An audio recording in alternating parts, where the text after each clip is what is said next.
Taip.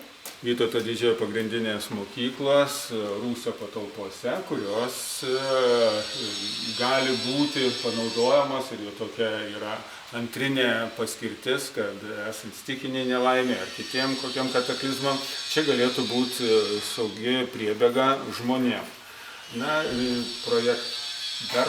projektas, kada jisai buvo parengtas, tai buvo sovietiniu laikotarpiu, nes mokykla pradėta statyti 88 metais, tai tuo laiku visi ruošėsi kariauti ir čia projektai numatyta kaip ligoninė karo atveju.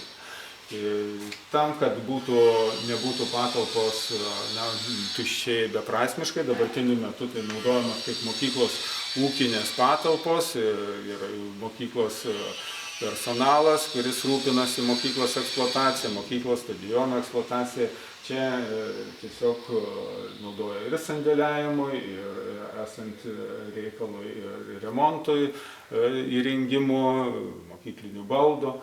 Na, ir dėl to tos patalpos yra tikrai labai mokyklai reikalingos, naudingos ir tai yra gerai, nes mes jas išlaikom tokioj būklėj, kad esant reikalui visada galima būtų panaudoti ir pagal tą kitą paskirtį. Na, įdomumo dėlei galiu parodyti, kurioje vietoje projekte buvo numatyta, kad būtų karo ligoninės operacinė.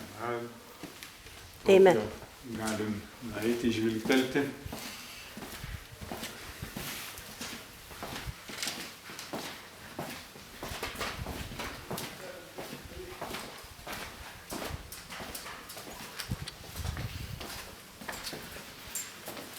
Ši patalpa galėjo būti, jeigu būtų tas scenarijus toks klostęsis, kaip ir operacinė, čia ko gero būtų stovėjęs stalas. Gretimoj patalpoj ko gero būtų personalui skirta.